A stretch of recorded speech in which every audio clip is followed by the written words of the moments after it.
E depois de dias trabalhando travado no limite de alta, o mercado do trigo passou a recuar nessa terça-feira, 8 de março de 2022. O conflito entre a Rússia e a Ucrânia continua. Os dois países são importantíssimos players no mercado internacional para este produto. O trigo é um dos produtos que está mais em destaque nesse momento, está no centro do conflito, mas hoje passa por um movimento de correção depois dessas altas consecutivas e completamente agressivas, né? Altas muito fortes e que foram se intensificando ao decorrer do conflito. Para a gente entender esse movimento e principalmente como isso chega ao produtor brasileiro, ao mercado brasileiro, vai conversar conosco agora Elcio Bento, analista de mercado da Safras e Mercado. Elcio, boa tarde. Seja bem-vindo ao Notícias Agrícolas. É um prazer recebê-lo nesse turbilhão de emoções. Boa tarde, Carlas. Boa tarde a todos que acompanham Notícias Agrícolas. Finalmente um respiro nessas altas, né, Carla? Vamos entender aí, então, o que está acontecendo. Pois é, Elcio, a gente não vê baixas pequenas. A gente está falando de perdas que variam de 114 a 130 pontos nos principais vencimentos. Voltamos a ver os contratos mais negociados ali pouco acima dos 11 dólares por bushel, salvo março, que é o mercado completamente descontrolado, né? Que ainda trabalha nos 13 dólares, mas pouquíssimos contratos sendo negociados nesse vencimento, né, Elcio? Exato. Março já é um contrato que está encerrando agora dia 14, então tem poucos contratos em aberto, então perdeu totalmente a referência, são alguns poucos agentes brigando por esses compra e venda aí desses contratos que estão já fora da realidade. Agora, maio, sim, trabalhando dentro do que deve ser a realidade do mercado, a gente vê os contratos já invertidos. Só para entender o que é um contrato invertido, cara, normalmente a gente tem os contratos mais curtos em preços mais baixos e os contratos mais longos, preços mais elevados. Chicago já está invertido, os contratos mais próximos estão mais elevados e os mais longos para baixo. Normalmente os contratos mais longos são mais altos porque eles precificam o preço de levar esse produto até lá frente, o custo de carrego e em juros, enfim, toda essa situação. Quando o mercado está invertido, é uma sinalização do que o mercado sabe que as cotações estão em patamares tão altos por um fator que está acontecendo agora, que é a questão da guerra na Ucrânia. Então, a gente já conversou algumas vezes sobre isso. A gente teve um conflito lá no Mar Negro que basicamente está envolvendo dois dos grandes exportadores globais, o maior e o terceiro maior, quarto maior, mas fica nessa faixa ali que é a Ucrânia. Efetivamente, fundamentalmente falando, o que a gente tem é a interrupção das vendas da Ucrânia. Os portos ucranianos estão fechados. As vendas da Rússia, elas continuam. Claro que tem embargos, não são todos os países que estão comprando, mas a China, por exemplo, está comprando trigo russo. Então, o que a gente tem é muita incerteza no mercado, mas fundamentalmente é muito rápido para o mercado já ter mudado os seus fundamentos. O que vai mudar fundamentalmente no mercado? Se a gente pensar em termos globais, a gente vai ter menos exportação dessa temporada de Rússia e de Ucrânia, e se tem menos exportação de Rússia e Ucrânia, os estoques internos deles se elevam, mas esses estoques, em termos globais, estão lá. Nos números globais do USDA vão estar lá, só eles não vão estar disponíveis no mercado por uma questão pontual.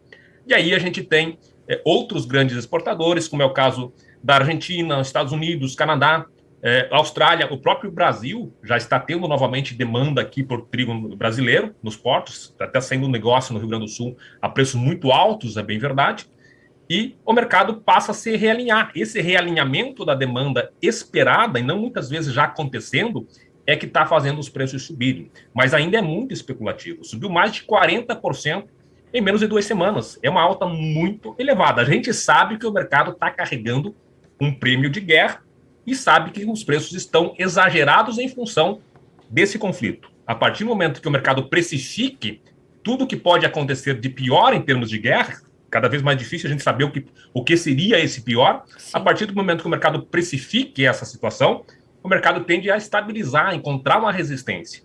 Mas ainda, Carla, eu acho que é cedo para a gente cravar que já encontramos essa resistência. Mas é interessante a gente ver o mercado deixando, pelo menos, de repetir sequências de limites de alta. Pelo menos a gente já teve o mercado encontrando um ponto que caiu de uma sessão para outra que a gente está vendo hoje.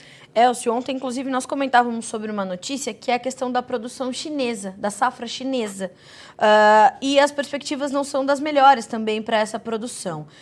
Como é que esse novo fator entrou no mercado e ele tem vida ainda útil, né, para a precificação nas bolsas internacionais, ou é um fator que vai passar muito rapidamente diante de um momento tão intenso como esse que a gente está vivendo nesse mercado?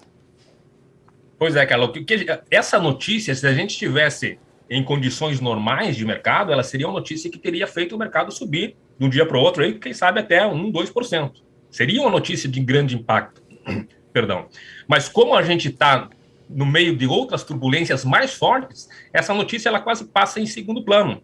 Só que se a gente tiver uma situação de estabilização da tensão lá no Mar Negro, são essas notícias que são relacionadas à safra nova que vão voltar à tônica do mercado. Que a gente tem uma safra de trigo de inverno na Rússia, na China, perdão, que está bastante complicada. Esse é um ponto. A verdade é que a China também produz trigo no verão, tem uma produção de trigo no verão, perdão, que pode compensar essa queda da safra de inverno. Essa é uma situação. A outra situação que a gente tem é que a Rússia e China já estão trabalhando para continuar as compras de trigo russo por parte da China. Numa eventual quebra de safra, teria uma boa disponibilidade de trigo russo que não iria para outras nações que poderiam ir para a China, por exemplo. E outra questão bastante interessante para a gente notar é que os chineses têm estoques muito elevados. Mais da metade dos estoques globais estão com os chineses. Então, eles têm reserva para queimar. É uma política que os chineses sempre utilizam e que, em alguns momentos, a gente acha ou critica os governos aqui do Brasil que poderiam utilizar mais, que é carregar estoques de garantias, estoques elevados estoques públicos para usar em determinados períodos. Eu, particularmente, acho que é um custo bastante elevado, aqui no caso brasileiro, que eventualmente a gente vai utilizar aqui. Hoje seria um período, por exemplo, para se usar, e o governo nacional opta por uma situação de trazer trigo importado quando falta, ou de, com preços mais elevados, estimular a produção. Mas, enfim, voltando à questão chinesa. Então, essa situação, principalmente dos chineses terem grandes estoques, ameniza bastante essa situação. Mas a gente está agora no pico aí do mercado de clima para a safra de inverno. Se nós não tivéssemos esse conflito, a gente estava só pensando, olhando para números de safra norte-americanos, números de safra da própria região do Mar Negro, na Europa, Canadá, enfim, todos esses países do hemisfério norte que estão produzindo agora estariam no foco das notícias. Só que tudo isso acabou ficando em segundo plano. É bom a gente sempre lembrar que, em se solucionando essa questão da guerra, pelo menos amenizando a situação, e sempre deixando claro que a nossa torcida, independente dos preços que a gente vai ver das commodities, a nossa torcida é para que esse conflito se resolva da mais rápido possível, mas em se voltando a uma normalidade, são esses fundamentos no mercado de produção e de consumo que vão ditar os rumos dos preços novamente, dentro daquela normalidade no mercado. Certo. Elcio, amanhã a gente tem um novo relatório mensal de oferta e demanda do USDA, Departamento de Agricultura dos Estados Unidos. Como é que o mercado está esperando por esses números quando a gente olha para o trigo, já que a gente tem todo esse cenário que você acabou de descrever para a gente? O relatório vai influenciar no mercado ou vai depender muito também das notícias que nós recebermos aí nas próximas horas desse conflito Rússia e Ucrânia e tudo isso que está aí se desenhando para esse mercado que, como você falou, ainda carrega muita incerteza? Pois é, então, tudo que a gente tem hoje fica secundário em função do grande fator que é a guerra na Ucrânia. Uhum. Esse relatório que o USDA traz agora, ele traz números da safra 21-22, que encerra agora em maio. É uma safra que está consolidada em termos de produção e que tem, ou que pode ter, ajustes do lado da demanda. Se a gente pensar em termos globais, só para a gente ir um pouco mais com calma, o que acontece, qual que é o reflexo sobre os números globais na oferta e demanda desse conflito? O que se espera, primeiro, é que Ucrânia, principalmente, e também Rússia, tenham redução ou reduções dos seus volumes de exportação. A partir do momento que eles reduzem as suas exportações, eles elevam os seus próprios estoques internos. E como eles reduzem exportações, eles têm que... A demanda é direcionada para outros grandes exportadores. Austrália, Argentina, a gente falou no caso brasileiro, que esse ano já tem exportações de 2,5 milhões, Estados Unidos, Canadá. Então, esses outros grandes exportadores reduzem os seus estoques para atender essa falta que faz os países lá que estão em conflito, e os países que estão no conflito elevam os seus estoques. Então, se a gente pensar em termos globais, os estoques não alteram. A gente só tem com esse conflito uma redistribuição dos compradores e vendedores. Os compradores vão continuar comprando. Trigo é um alimento essencial à alimentação humana e a demanda vai seguir. Apenas vai ter que direcionar aquela procura que tinha nos países que estão em conflito para outros países que são vendedores também.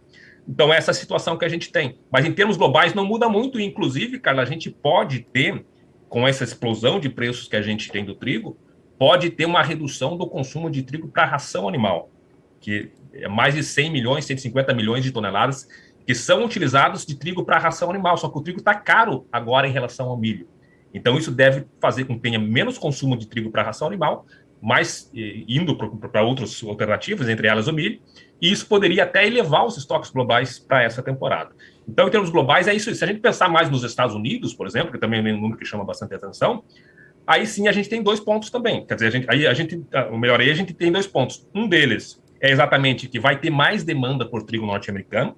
Hoje mesmo teve uma venda grande indo para as Filipinas. E a outra questão segue também na questão do trigo para ração animal, que pode reduzir.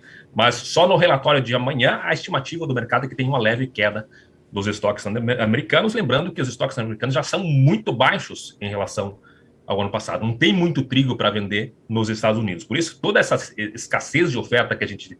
Ou melhor, toda essa necessidade de buscar alternativa ao trigo que está sendo deixado de vender na Ucrânia e na Rússia, nos Estados Unidos tem muito pouco, então vai se distribuindo muito mais para a Austrália e para a Argentina, por exemplo, que estava com saldos mais elevados. Mas, para responder mais diretamente à tua pergunta, esse relatório de amanhã, eu acho que ainda é um pouco cedo para a gente ver grandes ajustes por parte do USDA. O USDA costuma, primeiro, ver mais com calma o que está acontecendo, e aí, com o tempo, ele vai precisar realinhar os quadros de oferta e demanda daquela região e de outros países. Mas, em termos globais, não tem por que a gente ter grandes alterações em termos de estoques. Certo.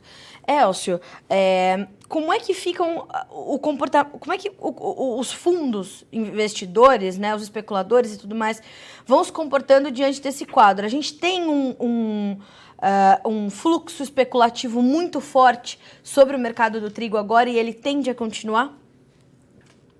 É bom a gente nunca esquecer que commodity agrícola é um ativo de risco. É um ativo de grande risco e em momentos de crise, normalmente é uma fuga desses ativos para ativos seguros, Exatamente. Como é o caso do dólar ou do ouro. Acontece que agora um desses ativos de risco, que é o trigo, é o que está faltando no mercado. É o que se estima que vai faltar. Então, muita gente está especulando. A gente pode ter certeza que se fosse só pelos fatores do que vai mudar de oferta e demanda esse conflito, a gente não teria que estar, os preços não teriam que estar nos patamares que estão agora. O que está acontecendo é que o mercado está muito especulado, está muito comprado, tem todos os fatores. O fator fundamental, na verdade, nem fundamental, mas aquilo que vai mudar os fundamentos, aquele que é o motivo que vai levar o comprador a entrar comprado no contrato de trigo, é o conflito. A gente tem que lembrar que esses investidores, o fundo especulador, ele entrou no mercado que estava $8 por bushel. Hoje está 12, ele está ganhando $4 por bushel. E como é especulativo, é muita parte especulativa, no momento que a gente vê o mercado acalmando, esse pessoal vai realizar lucro. E isso acontece muito rápido. Então, a gente está no mercado que é fora da realidade. É um mercado muito especulado. Os fatores que levam a essa especulação são exatamente os fatores relacionados à guerra e às incertezas que a guerra traz, e não são poucos. A gente não pode subestimar o fator guerra, porque é uma situação que ninguém sabe para onde, qual vai ser o final, qual vai ser o impacto efetivo aí sim sobre os fundamentos. Quais serão as sanções que serão impostas sobre a Rússia depois do conflito? Qual vai ser o impacto sobre a produção ucraniana na próxima safra? Então, são questões que ficam muito incertas, até porque a gente não sabe até que ponto e quais são as nações que podem se envolver nesse conflito para frente. Eu não sou longe de ser um analista de política, enfim, e relacionado à guerra. Posso estar falando aqui, estou falando como leigo, mas a grande verdade, como analista de mercado, é que a gente vê o mercado e não vê uma certeza. Essa grande incerteza que existe no mercado é que torna o mercado especulativo e tem gente que aproveita para ganhar dinheiro. Se há incerteza, se há motivos para subir, vamos especular e vamos ganhar dinheiro. Especulação é isso. Então, a gente tem um momento que é difícil, um momento que uns choram e outros vão vender lenço para ganhar em cima do trigo. O que vale de tudo isso, Carla, é que movimentos especulativos são muito rápidos. Assim como os agentes entram em contratos, eles se desfazem muito rápido. Sim. De repente, tem até robôs que vão colocar no final de uma tendência de alta, essa tendência de alta quebra uma linha gráfica e os robôs começam a vender. Então, é interessante a gente até voltar para 2 anos, 2 períodos interessantes. Lá em 2008, na bolha das commodities, os preços subiram. Quando veio a crise de setembro de 2008, explodiu a bolha e os preços caíram rapidamente. Depois a gente teve 2014, a invasão da Crimeia. Chicago subiu 25%, solucionou a situação. No final da temporada tinha caído a níveis inferiores ao do início da guerra. Essa é a situação que a gente tem. O mercado está muito volátil, subindo muito forte, mas quem tem produto para vender tem que ficar muito atento a esse movimento, porque quando gera incerteza, tem vários compradores e querendo pagar preços enormes, preços até acima da realidade de mercado. Mas quando inverte essa situação e o mercado começa a devolver, aí os compradores saem do mercado. Claro. e é difícil vender. Então, uma dica que a gente tem já antecipando, se o produtor tem trigo para vender, começa a escalonar suas vendas e aproveitar as oportunidades que hoje tem moinho buscando trigo pela incerteza que existe no mercado.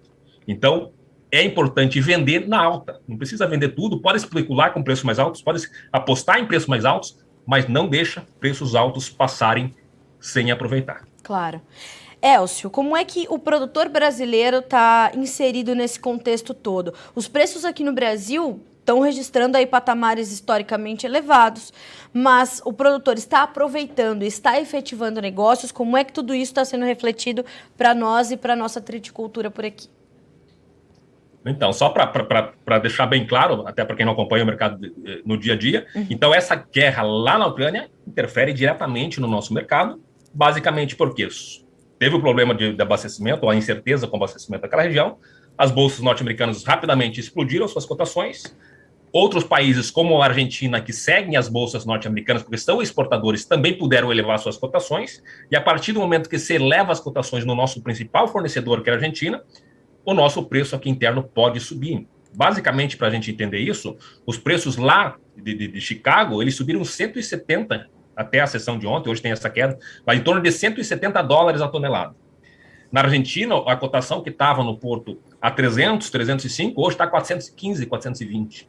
É mais de $100 por tonelada também subiu. E o custo de importação, o custo de trazer uma tonelada de trigo até o Brasil, se elevou de forma também muito forte.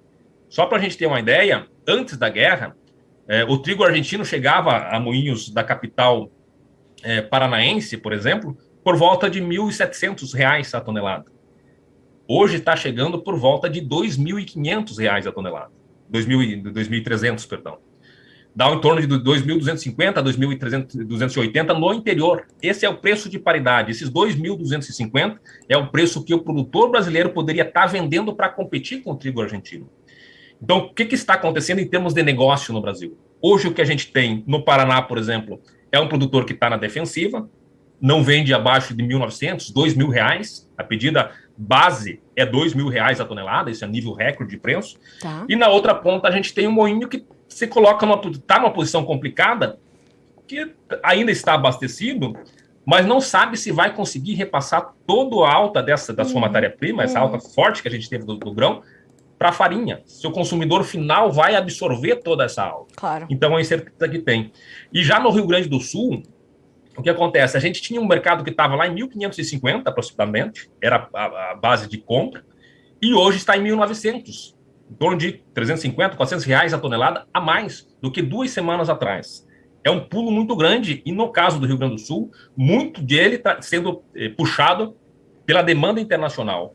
Tem comprador internacional demandando trigo gaúcho a R$ 2.100 no porto de Rio Grande. Isso dá uma paridade no interior do Paraná, no interior do Rio Grande do Sul, perdão, entre 1960 até 1990. Então, é essa situação que a gente tem. O moinho está numa sinuca aqui. Ele precisa comprar, porque senão vai ficar desabastecido, mas não consegue repassar o preço que o produtor, ou melhor, que o mercado internacional está pagando. Só que o mercado produtor brasileiro vai vender onde tiver mais interessante. Só para a gente ter uma ideia dessas exportações, o Rio Grande do Sul, que é onde saem os maiores volumes de exportação, produziu este ano 3,4 milhões de toneladas. Até o momento já vendeu quase 2,5 milhões de toneladas. Com essa nova presença internacional comprando, pode vender ainda mais. E quanto mais vender para o mercado internacional, mais vai faltar no mercado interno. Essa é a conta que está se fazendo hoje. O produtor está na defensiva, vendendo só o essencialmente necessário e, principalmente, no caso do Rio Grande do Sul, olhando para o mercado interno e aproveitando essas cotações acima de 1.900. Internamente, o produtor segue na defensiva e é o moinho que está mais presente no mercado, sem fazer grandes aventuras, porque também não pode se posicionar muito com preços lá em cima e, de repente, o mercado inverte e ele fica fora de mercado. Basicamente, essa é a leitura que a gente tem hoje no mercado brasileiro. Elcio, esse movimento que nós estamos vendo, principalmente dos compradores olhando para o trigo brasileiro e a gente com volumes importantes aí já sendo comercializados, essa pedida maior pelo Brasil como origem, né, exportadora, nós que somos importadores também de trigo, ele pode ser um movimento duradouro, né, essa abertura de porta, que como você falou, embora a gente torça, né, para que esse conflito termine o quanto antes seja possível, a gente vê o Brasil, por exemplo, abrir as portas do seu mercado para exportação e o Brasil como origem, isso pode ser um movimento duradouro e a gente deixar essa porta aberta e ir aumentando a nossa participação no mercado internacional? Esse aumento ele já tem sido verificado, especialmente no Rio Grande do Sul. O Rio Grande do Sul, só para a gente entender, o Paraná, todo o trigo que é produzido no Paraná, apesar de ser o maior produtor nacional em condições normais, todo esse trigo tem demanda interna. A moagem no Paraná é muito grande. Então, mesmo importando, importa um pouco, vende um pouco para fora, mas sobra pouco. Os excedentes que tem de trigo no Paraná são muito pequenos. E claro que o moinho que está lá interno vai conseguir pagar bem por esse trigo que está... vai pagar mais do que, por exemplo, para vender no mercado internacional, porque é a paridade de importação que determina o preço lá no Paraná. Agora, aqui no Rio Grande do Sul, que a gente vê cada vez mais é o mercado internacional sendo uma alternativa de venda. Independente se a gente tenha quebra de safra, o ano passado foi um ano que a gente teve quebra e foi muito trigo para o mercado internacional. É importante, em termos de cadeia produtiva, ter essa possibilidade, no momento que tem excedente de produção, ir para o mercado internacional. Isso vai ser uma nova referência para os preços aqui. Até variedades de trigo, às vezes, que são demandadas mais no mercado internacional e que nem tem uma demanda muito boa aqui no mercado brasileiro, pode ser uma alternativa visando necessariamente ou principalmente o mercado internacional. Sim. Então, o mercado brasileiro ele já tem a sua janela aberta para o mercado internacional. O trigo gaúcho já se mostrou ser uma alternativa para muitos compradores, só que ele tem que ter preço que compense no mercado internacional. Então, se o produtor ou se o moinho brasileiro está pagando mais aqui internamente, o produtor vai vender no mercado interno. O que está acontecendo agora é que está mais atrativo vender para o mercado internacional. Então, para se tornar uma alternativa viável e confiável de exportações, teriam que ter volumes para serem exportados anualmente. Certo. Isso vai depender muito de que esses preços que são pagos no mercado internacional remunerar o produtor. Claro. O produtor quer plantar e quer vender. Este vai ser um ano que a gente vai exportar muito. Nos outros anos, você vai ter excedentes para exportar, já é uma outra pergunta.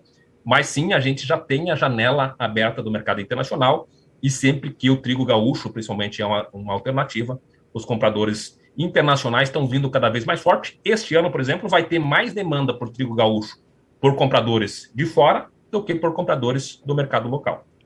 Elcio, esse movimento, ele inclusive estimula o produtor brasileiro a possivelmente aumentar a sua área ou querer investir mais no trigo, olhar mais para essa cultura, principalmente depois do que ele passou na safra de verão com soja e com milho, em especial no sul do país? Então, Carla, aproveitando aí para quem assiste os Notícias Agrícolas, eu vou trazer um número que a gente está divulgando hoje sobre a intenção de plantio da próxima safra. Primeira já mão. Eu falo do número. É um número que vai chamar atenção, ele é bem expressivo, uma elevação muito alta, muito significativa. Mas então entender o porquê dessa elevação. Primeiro que a safra passada, com todos os problemas que teve de clima no Paraná e também parte do Rio Grande do Sul, foi um ano muito bom para o trigo. O produtor conseguiu vender trigo acima do custo total de produção, que é quase uma raridade dentro da cadeia de trigo, que normalmente você trabalha junto com a soja e a partir do momento que cobriu o custo operacional da lavoura de trigo, ele é vantajoso no plantio soja no verão, trigo no inverno. O ano passado foi muito atrativo, os preços do trigo foram muito bons no ano passado, da safra passada. Então, tudo isso, essa questão da safra passada, os preços atuais, que são recordes, já eram elevados e agora ficaram recordes, ainda estimulando mais, isso traz o produtor. Então, a tendência clara que a gente tem é de uma forte alta na área plantada. Claro, a gente sempre faz uma intenção de plantio que a gente conversa com o pessoal das principais regiões de produção e vê o sentimento que o mercado tem. O que se espera neste momento, o primeiro, enfim, essa primeira intenção de plantio, ela aponta um aumento da área de 33%. Iria essa área para 3,6 milhões de hectares, que só não é maior do que a área que a gente teve em 86, 87, ainda no período que o mercado era regulamentado, e foi 3,9 milhões de toneladas. Claro que com uma produtividade muito maior agora, o potencial de produção. Então, qual que é o potencial de produção? Quer dizer que se nada der errado em termos de clima e o investimento for dentro de uma normalidade, o investimento em insumos, a gente tem um potencial de produção para a próxima safra de 10,8 milhões de toneladas. O maior até agora tinha sido 7,9. Então, é muito trigo que se tem potencial de produzir. O nosso consumo interno, para você ter uma ideia, é próximo a 11 milhões de toneladas. Então, seria um ano que o Brasil quase teria produzido um volume que, se fosse todo usado no mercado brasileiro, poderia atender a nossa demanda. Algo Sim. que nós nunca conseguimos. Claro que tem questões de qualidade, vai ter que exportar mais, vai ter outras demandas. É muito interessante também a gente olhar para a questão do milho, né? Porque o milho está alto, então qualquer queda mais acentuada do trigo acaba sendo utilizada também para ração animal, tem outras alternativas. O estado de Santa Catarina, Carla, está trabalhando em cima de um projeto para produzir trigo exatamente visando a indústria de ração, variedades de trigo exatamente para isso. Então, a cadeia de trigo ela vai diversificando a sua demanda.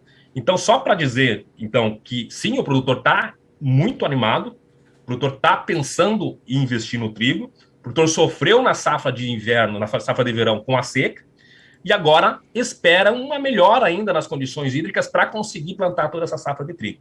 Aí nós vemos para aqueles fatores que podem impedir todo esse potencial de produção. Um deles é a questão climática mesmo, vai ter que chover ainda mais para ter umidade. A outra delas seria a questão mesmo de disponibilidade de sementes. A gente já ouve em alguns locais dificuldades de se conseguir sementes de variedades específicas, aquelas mais demandadas. Uhum.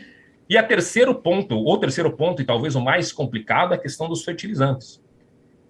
Não há uma tendência de que haja escassez, falta de insumos para essa safra de inverno, independente da situação lá da guerra entre Ucrânia e Rússia. Mas isso poderia ser uma questão mais adiante, até para a safra de verão, aí sim, dependendo da situação, até faltar. Mas teria disponibilidade, ou terá disponibilidade. O problema é exatamente o custo que esse fertilizante vai chegar às regiões aqui de produção. Certo. É um custo de produção elevado. E aí, Carla, a gente corre um risco grande de a gente montar uma safra gigante com custo de produção lá em cima e no momento da comercialização, os preços internacionais, com a guerra finalizando, os preços internacionais despenquem e aí o produtor tem um trigo caro para vender com a paridade de importação a preços mais baixos. São incertezas que, infelizmente, não tem como se prever, não tem como se antecipar esses movimentos. O que o produtor pode fazer? Claro, investir ao máximo, conseguir negócios futuros, especialmente no mercado internacional, que está cada vez mais procurando esses negócios de mercado futuro no trigo, que não é a realidade do trigo, é muito raro. Então, ir garantindo preços o quanto mais conseguir, porque existe essa incerteza. Pode ser que a situação se prolongue e os preços sigam elevados, enfim, que tenha quebras em outras regiões. Mas é um risco muito grande que se tem para essa safra, produzir um trigo caro e no momento da venda os preços ou as variáveis que formam preço, dólar, mercado internacional caiam, e isso poderia complicar muito a margem do produtor aqui no Brasil. Tá certo. Elcio, a gente vai monitorar todas essas incertezas, como, né, como você mesmo falou, são coisas que a gente não tem como prever. A gente pode monitorar e acompanhar e orientando os produtores, e sempre que você, né, conversa conosco, essas orientações elas estão muito claras. Inclusive, para o colega que manda uma pergunta aqui pelo YouTube, o Alisson Quevedo, sites do Agro já estão sinalizando alerta de trigo no limite de baixa. O que você acha sobre? Comentamos bastante sobre isso no início da nossa entrevista, né, Elcio? Vai estar disponível já para todo mundo que nos acompanha por aqui. Tudo bem, eu até respondendo ao Alisson, se tiver um tempinho, o que a gente vê hoje, Alisson, ainda é um movimento de correção. A gente não pode dizer que o mercado já inverteu a tendência de alta. Eu acho muito cedo para isso. O que a gente consegue ver é que o mercado pode ter tocado uma linha de resistência. É interessante a gente ver, porque nos próximos dias, e se aí sim a gente continuar tendo quedas ou tiver dificuldade de ultrapassar essa resistência que tocou no dia de ontem, aí a gente estará vendo o mercado tendo precificado o fator guerra. E aí notícias, para que tenham movimentos para romper essa resistência, teriam que ter alguma notícia piorando o cenário, e se caso não piore, a gente pode ter o mercado começando a devolver. Mas ainda é cedo para a gente esperar ou para a gente pensar que já chegou ao limite de alta do trigo. Parece que a gente tocou uma resistência, mas ainda é muito cedo para dizer que a tendência de alta foi interrompida. Aquela questão, se for produtor, o nosso amigo Alisson aí, é aproveitar o momento e começar a vender. O mercado não vai subir para sempre. Então, se está cobrindo bem o seu custo de produção, dinheiro bom é o dinheiro que se coloca no bolso. Não fica aguardando muito e aproveita o mercado. É isso mesmo. Elcio, te agradeço demais por estar conosco, né? Como eu falei, a gente está num momento completamente descontrolado de informações. É sempre bom ter alguém que nos traz os esclarecimentos. Te agradeço, portanto, por estar conosco nessa terça-feira. Os Notícias Agrícolas estão sempre de portas abertas para você, meu amigo. Seja sempre bem-vindo. Boa terça-feira para você. Bom resto de semana. Obrigado, Carla, pela atenção de sempre. Obrigado a todos do Notícias Agrícolas e a todos que acompanharam. Um abraço e até a próxima. Até a próxima, Elcio. Obrigada. Boa tarde. Boa tarde. Elcio Bento conosco, analista de mercado da Safras e Mercado, nos trazendo, portanto, o entendimento desses últimos dias no mercado do trigo. O que estamos vendo nesse momento, né? Baixas agressivas, números na tela para a gente acompanhar as cotações em Chicago e poder entender aquilo que o Elcio está falando. Vou pedir para o Matheus ir direto para os preços do trigo.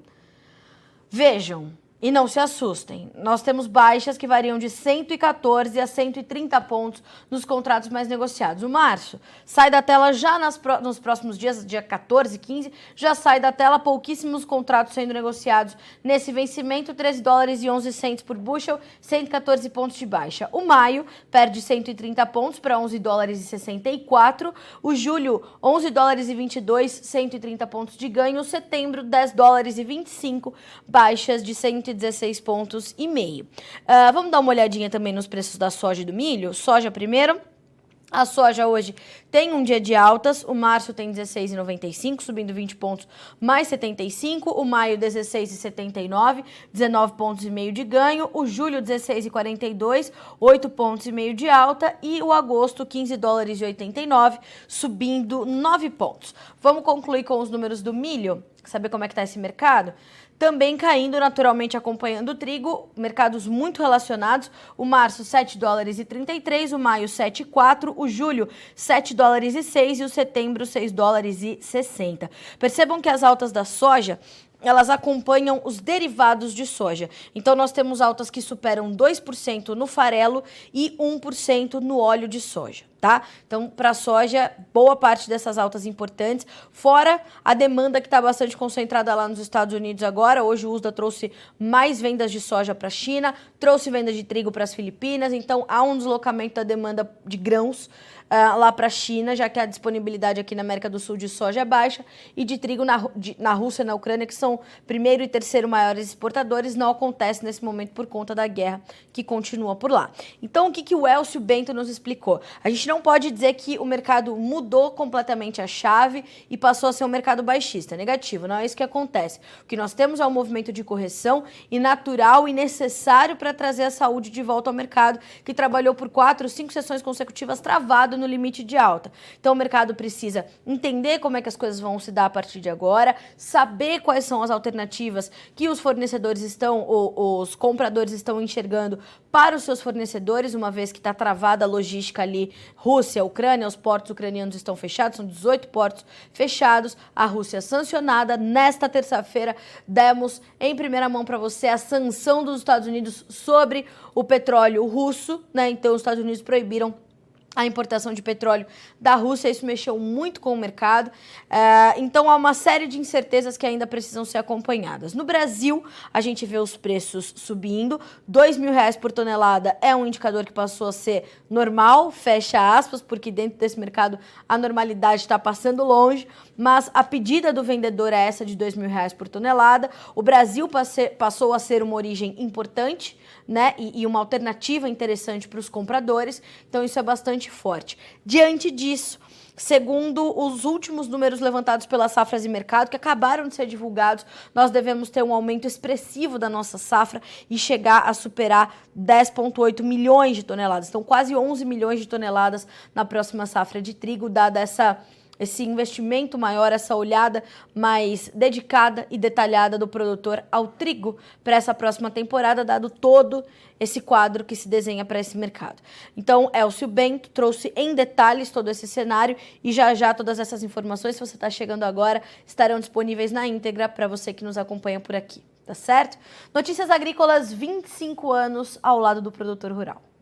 Participe das nossas mídias sociais, no Facebook, Notícias Agrícolas, no Instagram, @Notícias Agrícolas e em nosso Twitter, @Noteagri. E para assistir todos os vídeos, se inscreva no YouTube, na Twitch, no Notícias Agrícolas Oficial.